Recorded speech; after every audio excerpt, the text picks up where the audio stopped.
Hello दोस्तों, आपका मेरे ब्लॉग में स्वागत है। तो अगर आप लोग मुझे नहीं जानते हैं तो सबसे पहले मैं आपको अपना इंट्रोडक्शन दे देती हूँ। तो मैं हूँ खुशी और मैं एक 12th ग्रेडर स्टूडेंट हूँ और बिहार बोर्ड से मैंने अभी फ़िलहाल ही 10th बोर्ड पास किया है।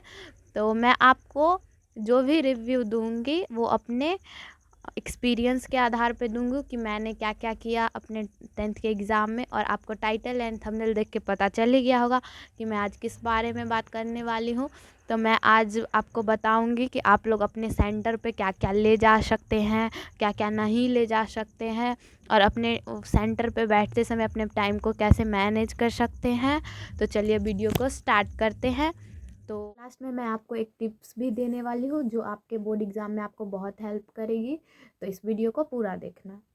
तो दोस्तों, मैंने अपना 10th का एग्ज़ाम दिया था। तो मैं तो बिहार बोर्ड के ही बारे में बता सकती हूँ कि उसमें क्या क्या सब ले जाना रहता है और क्या क्या सब नहीं। तो मैं सबसे पहले आपको बताती हूँ। सबसे पहला है एडमिट कार्ड। एडमिट कार्ड तो आपको ले जाना बहुत ही ज़रूरी है। अगर वो आप नहीं ले जाएंगे तो आपको अंदर जाने भी नहीं दिया जाएगा। तो सबसे पहला एडमिट कार्ड मैंने जैसा कि बताया। तो आप क्या कर सकते हैं, एडमिट कार्ड को पहले आप एक फ़ोटोकॉपी करवा के अपने पास रख सकते हैं और एक को लेमिनेशन करवा सकते हैं और उसको ले जा सकते हैं, क्योंकि उससे फटता नहीं है। और अगर आप लेमिनेशन नहीं करवाओगे तो फिर फट जाएगा वो एडमिट कार्ड। तो सबसे पहला है एडमिट कार्ड। तो आप एडमिट कार्ड ज़रूर लेके जाना और सेंटर पे और ले जाने के लिए। और उसके बाद पेन पेन सबसे ज़्यादा ज़रूरी है, क्योंकि आप ये नहीं कि आप नया पेन लेके जाओ। नया पेन अगर आप लेके जाओगे तो वहाँ अच्छे से चलेगा नहीं। और इसीलिए जो पेन आप एग्ज़ाम में ले जाने के लिए रखे हो उसको आप कम से कम उससे 2-3-4 पेज लिख लो घर पे, तब वो अच्छे से चलेगा। तो आपको एक पेन नहीं, कम से कम 2 ब्लू पेन 2 ब्लैक पेन लेके जाना पड़ेगा, जिससे अगर एक पेन ख़त्म भी हो जाता है या नहीं चलता है तो आपके पास एक एक्स्ट्रा हो, क्योंकि एग्ज़ाम में तो कोई देता भी नहीं है पेन। तो इसीलिए आप अपने सब कुछ लेके जाओ। उसके बाद आपको पेंसिल, एक स्केल, इरेज़र, कटर, ये आपको रखना है, क्योंकि अगर आप साइंस का एग्ज़ाम दे रहे हो या मैथ्स का एग्ज़ाम दे रहे हो तो उसमें डायग्राम बनाने के लिए तो ज़रूर आता है। तो वो आपको ज़रूरी पड़ेगा। और मैथ के दिन तो डिवाइडर का भी यूज़ होगा, स्केल का, ये सब। तो आप ये सब भी रख सकते हो। और जैसा कि एग्ज़ाम पैड तो बिहार बोर्ड अलाउ नहीं करता है ले जाने के लिए, तो एग्ज़ाम बोर्ड तो हम लोग ले नहीं जा सकते हैं। और उसके बाद वाटर बॉटल, अगर आप लोग को ज़्यादा नीड है पानी पीने की तो आप लोग ले जा सकते हैं, वरना नहीं ले जा सकते हैं। और सबसे ज़्यादा तो कि इलेक्ट्रॉनिक गैजेट्स आप कुछ नहीं ले जा सकते हैं, जैसे फ़ोन, स्मार्ट वॉच, ये सब आपको तो ले जाना ही नहीं है। अगर आप ले भी जा रहे हो सेंटर पे तो आप अपने मम्मी पापा को बाहर में दे सकते हैं, क्योंकि गेट से अंदर, जिस स्कूल या कॉलेज में आपका एग्ज़ाम है उसके गेट के अंदर ही आपको फ़ोन लेके नहीं दिया ले जाया जाएगा। तो इसीलिए आप लोग बाहर में ही दे सकते हैं। और अ, आपको लगेगा कि अगर घड़ी भी नहीं पहन के जाएंगे तो वहाँ टाइम कैसे देखेंगे। अंदर में हर क्लास में एक वॉल वॉच मतलब कि दीवार घड़ी रहता है लगा हुआ। तो वहाँ आपको टाइम देखने के लिए मिल जाएगा कि कितना टाइम हुआ है, कितना टाइम बचा हुआ है। तो आप लोग वहाँ देख सकते हैं टाइम। और सबसे ज़्यादा ज़रूरी है कि आप लोग को अगर आपका एग्ज़ाम 9:30 बजे से है तो आपको कम से कम 9 बजे सेंटर पर ही पहुंचना है। अगर आपका सेंटर से बहुत दूर घर है तो आप कम से कम आप देख लीजिए कितना टाइम लगता है जाने में। उससे आप 1 घंटा पहले घर से चलो, क्योंकि इस समय में बहुत ज़्यादा जाम होता है। तो जाम में अगर आप फंस जाओगे तो फिर तो गया। इसीलिए आप लोग कम से कम 2 घंटा, अगर आपको 1 घंटा लगता है घर पहुंचने में तो उस दिन आप 2 घंटे पहले निकलो और एग्ज़ाम सेंटर पर अच्छे से पहुंच जाओ। उसके बाद मन में ये भी डाउट होगा कि आप लोग अगर अंदर जाते हो तो आप लोग को वॉशरूम जाने दिया जाता है या नहीं। तो आप लोग अगर जब जाते हो अंदर, मतलब एग्ज़ाम स्टार्ट होने से 15-20 मिनट पहले ही अंदर जाया जाता है। तो आप उस टाइम में जा सकते हो, या फिर जब छुट्टी होता है तो उस टाइम आप जा सकते हो, लेकिन एग्ज़ाम के बीच में आपको जाने नहीं दिया जाएगा। तो एडमिट कार्ड के साथ अपना आधार कार्ड भी रख सकते हैं, या तो उसका फ़ोटोकॉपी या फिर आधार कार्ड, क्योंकि हम लोग जब एग्ज़ाम देने गए थे तो हम लोग को भी मांगा गया था, लेकिन उसका कोई ज़रूरत नहीं पड़ा था, लेकिन हम लोग ले गए थे। हम एक छोटा सा आधार कार्ड रहता है, आप अपने पॉकेट में रख सकते हैं, तो ये कोई बड़ा बात नहीं है। और आप ब्लैक और ब्लू पेन दोनों ले जाइएगा, क्योंकि ऐसा तो नहीं है कि बस ब्लू पेन ही यूज़ करने के लिए बोला जाता है। तो आप ब्लैक पेन से हेडिंग लिखिएगा और ब्लू पेन से पूरा उसका अंदर का, उससे अट्रैक्टिव भी लगेगा और अच्छा भी लगेगा, और आपको अच्छा नंबर भी आ सकता है। सबसे इम्पॉर्टेंट कि आप लोग एग्ज़ाम के एक दिन पहले, जैसे कल एग्ज़ाम है तो आज रात को आप लोग अच्छे से पूरा नींद अपना पूरा कीजिए, क्योंकि अगर आप पूरा अच्छे से नींद पूरा किए रहिएगा तो आपको सुबह में अच्छे से रिलैक्स लगेगा, आपका माइंड भी फ्रेश रहेगा। तो आप लोग अच्छे से नींद लीजिएगा, और सुबह में हल्का फुल्का ही कुछ खाना खाइएगा, क्योंकि ज़्यादा भारी लोडेड लोडेड लगेगा, इसीलिए तो ज़्यादा खाना भी मत खाइएगा हल्का। उस दिन तो वैसे ही डर के मारे खाना नहीं खाया जाता है, लेकिन डरिएगा नहीं आप लोग। और ये नहीं कि अभी 1 घंटा एग्ज़ाम में बचा है तो जल्दी जल्दी कुछ पढ़ लेते हैं, उसमें कुछ नहीं होगा। जो भी आपको याद रहेगा, अगर आप कॉपी देखिएगा तो लगेगा ये तो मेरे को याद ही नहीं है, याद ही नहीं है, तो लगेगा क्या, जो कुछ भी याद नहीं है, और जो भी याद रहेगा वो भी आप भूल जाइएगा और आपको डर भी लगेगा। इसीलिए एग्ज़ाम अगर आपका कल है तो आज रात में ही जितना पढ़ना है, मतलब कि 9-10 बजे रात तक, वो आप पढ़ के अपना पूरा कर लीजिएगा। और ये नहीं कि 1 घंटा पहले पढ़ने के लिए बैठ गए, जल्दी जल्दी रट लेते हैं, इससे कुछ नहीं होने वाला है।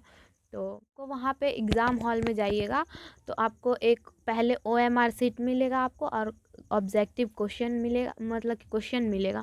तो आपको सबसे पहले ऑब्जेक्टिव बनाना है, क्योंकि अगर आपको कॉपी भी मिल जाएगा, लेकिन सबसे पहले ऑब्जेक्टिव ही बनाना है, क्योंकि ऑब्जेक्टिव 1.5 घंटा के बाद ले लिया जाता है। तो आप ये नहीं कि आपको लगेगा कि हम ऑब्जेक्टिव बाद में बना लेंगे और सब्जेक्टिव पहले जल्दी जल्दी बना लेते हैं, ये नहीं। अगर आप ऑब्जेक्टिव जल्दी पहले नहीं बनाइएगा तो फिर आपका ऑब्जेक्टिव गया, क्योंकि 1-1.5 घंटे बाद ऑब्जेक्टिव का कॉपी ले लिया जाता है, इसीलिए। और आप लोग कुछ स्टेपलर आर नहीं लेके जाइएगा, क्योंकि वहाँ खुद ही कॉपी सील रहता है, मतलब कि कॉपी में कुछ करने की ज़रूरत नहीं। आपका कॉपी में आपका फ़ोटो रहेगा, आपका सब कुछ कॉपी पे लिखा ही हुआ रहेगा। आपको बस OMR में भरना है और अटेंडेंस शीट में भरना है, और अटेंडेंस शीट को आप अच्छे से भरिएगा, सब कुछ देख देख के, क्योंकि वही एक ऐसा चीज़ है जिससे आपका हर चीज़ चेक हो सकता है। क्योंकि आप अगर उसमें कुछ गलत लिखिएगा तो फिर आपका रिज़ल्ट भी गलत हो सकता है। इसीलिए आपको अटेंडेंस शीट पे ज़्यादा ध्यान देना है। जब आपका अटेंडेंस बनाने के लिए आएगा तो आप सब कुछ उसमें अच्छे से देख देख के और सब कुछ इम्पॉर्टेंट है कि आप अपना सेट ज़रूर लिखना, और सबसे अच्छे से सेट लिखना, क्योंकि सबका सेट अलग अलग, किसी का सेट A रहता है, किसी का सेट B रहता है। तो आप अगर सेट अच्छे से नहीं लिखेगा तो आपका ऑब्जेक्टिव चेक होने में बहुत प्रॉब्लम होगा, और फिर आपको ऑब्जेक्टिव अगर अच्छे से नहीं आया तो फिर आप अगर सही सही ऑब्जेक्टिव बनाए भी रहिएगा तो आपका गलत हो सकता है। इसीलिए अपना सेट अच्छे से भरिएगा उसमें, और सब अच्छे से दीजिएगा एग्ज़ाम। आप अपने OMR को अच्छे से भरिएगा, ये नहीं कि एक गलत हो गया तो उसको काट के दूसरा भर देते हैं, तो ये आपका गलत ही होगा। इसलिए अच्छे से पहले क्वेश्चन अच्छे से पढ़िएगा, उसके बाद अच्छे से बनाइएगा, दिमाग एकदम शांत करके।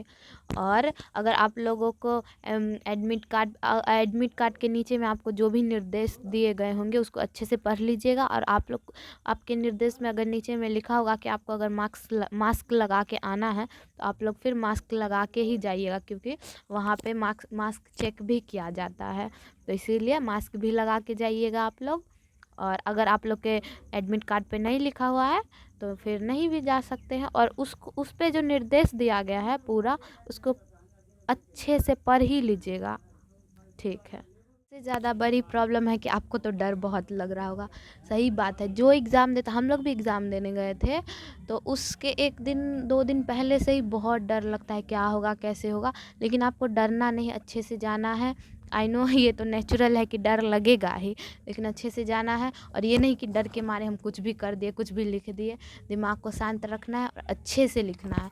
आपको अगर जो क्वेश्चन नहीं भी आता है, अगर आप उसको अटेम्प्ट करते हैं, उसमें जो भी आता है उसको अच्छे से प्रेजेंटेबल तरीके से लिखते हैं, उसको अच्छे से प्रेजेंट करते हैं कॉपी में, तो वो भी आपको नंबर दिला सकता है। इसीलिए आपको अपने कॉपी को बहुत अच्छे से लिखना है, जिससे एक अच्छा मार्क, एक अगर कोई कॉपी आपका देखे भी तो लगे हाँ बच्चा पढ़ा है। इसीलिए अपने कॉपी को एकदम प्रेजेंटेबल तरीके से तैयार कीजिएगा और सब कुछ अच्छे से लिखिएगा, और क्वेश्चन नंबर भी मिला के लिखिएगा अच्छे से, और क्वेश्चन नंबर को एकदम बोल्ड करके लिखिएगा कि दिखे एग्जामिनर को। नहीं तो आप ये नहीं कि एक को साइड में लिख दीजिएगा और एग्जामिनर को क्वेश्चन नंबर दिखे नहीं और वो उसको लगे कि क्या लिख दिया, किस क्वेश्चन का है आंसर। तो आप लोग ऊपर में है ना, पहले ऊपर में क्वेश्चन प्रश्नोत्तर संख्या दे के और जिस नंबर का है क्वेश्चन उस ऊपर में लिख दीजिएगा और नीचे में आंसर लिखेगा। उससे एग्जामिनर को सीधे दिखाई देगा ऊपर में कि ऊपर में क्वेश्चन नंबर है, तो उसको भी कॉपी चेक करने में सुविधा होगा उसको कॉपी चेक करने में। तो वो आपको उसको नंबर भी आपको नहीं काट सकता है वो नंबर। तो इसीलिए ऊपर में आप लिखिएगा और अच्छे से कॉपी को प्रेजेंटेबल तरीके से लिखिएगा, जिससे आपका कॉपी देखने में बहुत अच्छा लगे। और OMR तो आप अच्छे से भरिएगा ही।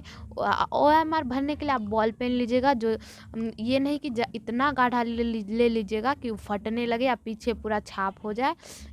अच्छा लीजिएगा बॉल पेन, जिससे अच्छे से जल्दी जल्दी भरा जाए। और लिखने के लिए भी आप ऐसा पेन का यूज़ कीजिएगा जो आप पहले किए हो, और उससे आपको तेज़ी से लिखने में भी हो रहा है। यह नहीं कि नया पेन ले लिए और पहली बार यूज कर रहे हैं और वो पेन हमसे जल्दी चल ही नहीं रहा हाथ से, तो ये होता है। तो आप लोग अच्छा जो आप पेन पहले यूज कर चुके हैं, जिससे आपको लग रहा है कि नहीं ये पेन मेरे लिए अच्छा है, इससे मैं अच्छे से लिख सकती हूँ या लिख सकता हूँ, तो आप उसी पेन का यूज़ कीजिएगा। और जो भी मेरे को बताना था मैंने तो बता दिया। अब मिलते हैं किसी अगले वीडियो में। मुझे जितना बताना था मैंने बता दिया है।